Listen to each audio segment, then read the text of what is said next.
There is something about epic tales that seem to attract us. Men and women who travel many miles across land and sea, who face and overcome all sorts of odds and objects and any kinds of dangers. They experience adventure in search of pleasure, power, prestige, or maybe just plain plunder.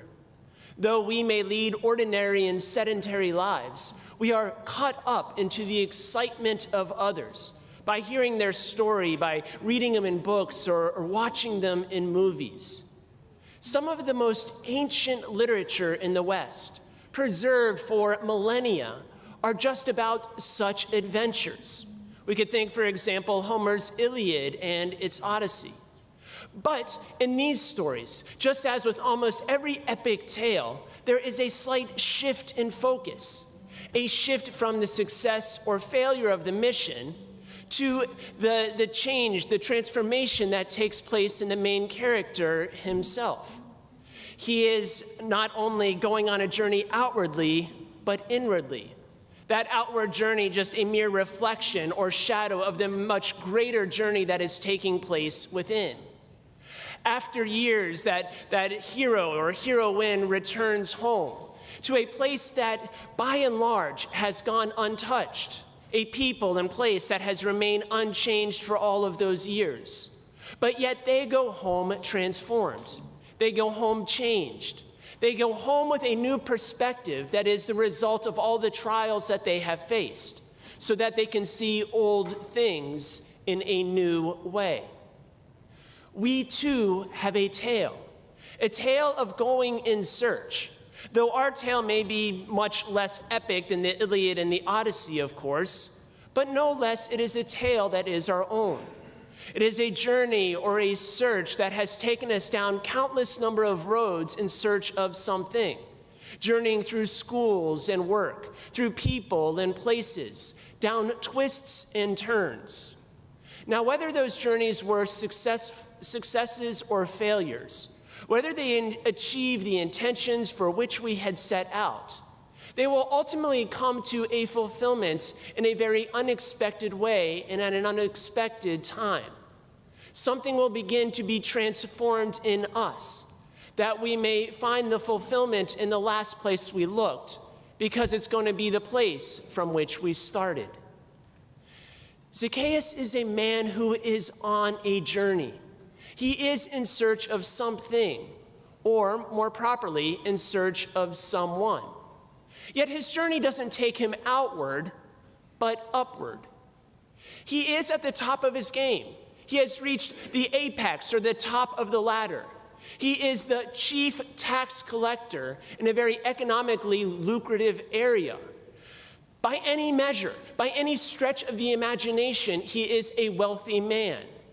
He also has status with the reigning political power in the area. And yet, he's still searching. There's still something restless within him. He has everything that a man could want except happiness.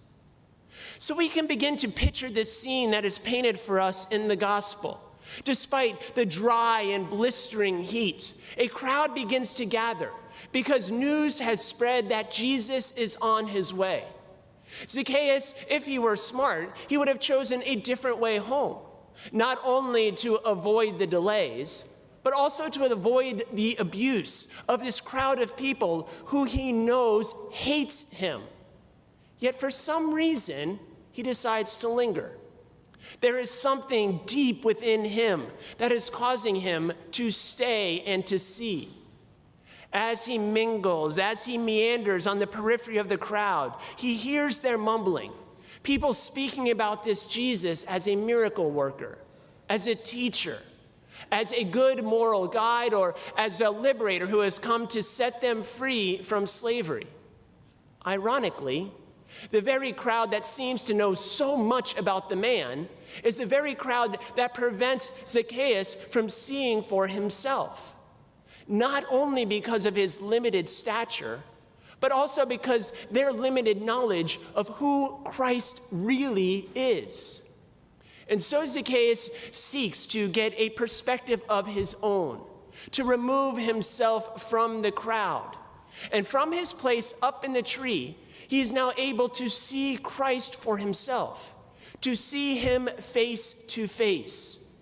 And in this encounter, a transformation begins to take place, so that Zacchaeus returns home, no longer as one who is lost, but as one who has been sought and has been saved.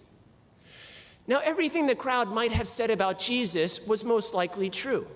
He was a miracle worker. He was a teacher, a good moral guide. He was a liberator who came to set them free. But for Zacchaeus, a name that could mean pure or innocent, Jesus was much more than labels. He was much more than was said by popular opinion.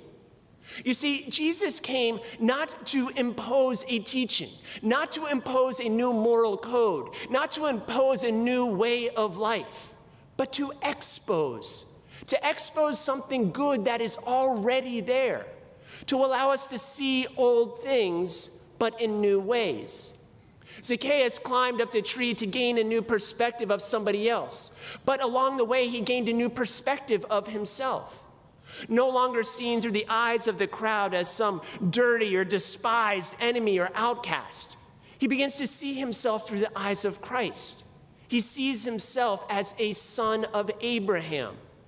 You see, more important than what Jesus is doing to us, it's what Jesus is doing in us. Not seeking to cover over what is ugly, what we hate about ourselves, what we hide in shame. Not covering over that, but uncovering what is beautiful within our hearts, uncovering what is pure and innocent, uncovering his own image and likeness stamped upon our souls at the very beginning of our journey in this Christian way of life. Jesus calls Zacchaeus down from the tree, and they return to his home, ending the journey together. Ultimately, all of our journeys, all of our adventures, all of our seeking was never meant to be successful. Yet, perhaps they were necessary for us to gain a new perspective. In this Mass, as in all Masses that end the week, the Lord is calling us back from all of our many adventures, all of our many journeys, all of our many seekings. He's calling us down from the tree, that he may come and dwell in our homes and to dwell in our hearts. But the story can be flipped around. You see, Jesus is also a man on a journey. He is also a man who is searching for something. He's not searching for pleasure, not for power, not for prestige. Certainly he's not searching for plunder. Maybe he's not searching for something, but searching for someone. He's searching for you. The very one that we all have been looking for has come looking for us. And just like Zacchaeus, he enters into a place, a people where he is despised. He too climbs a tree. He climbs the wood of the cross to gain a new perspective. Not a perspective for himself, but a perspective for us. That we now may perceive God, not as some distant and indifferent dictator, but as a father who is willing to pay the price of his son, to express his love for us, and to provide a way for us to love him in return. He has also gained for us a new perspective of ourselves, that we may no longer see ourselves by the measure of our sin and our failures, but now we may see ourselves as a very object of God's love, the beauty of his creation. Now, from that place in the tree, Jesus comes down, and he prepares a meal for us, that meal being his body and his blood in the Eucharist. One journey ends, and a new journey begins. Because of our partaking in that Eucharist, a transformation begins to take place. He is transforming us, transfiguring us into his very life, into his body, so that in him we can begin a new journey, a new adventure, a new ascent. This time, not ascending some tree, but ascending to the right hand of the Father to sit on the throne that Christ has won for us, and to stay in, to dwell in his house forever.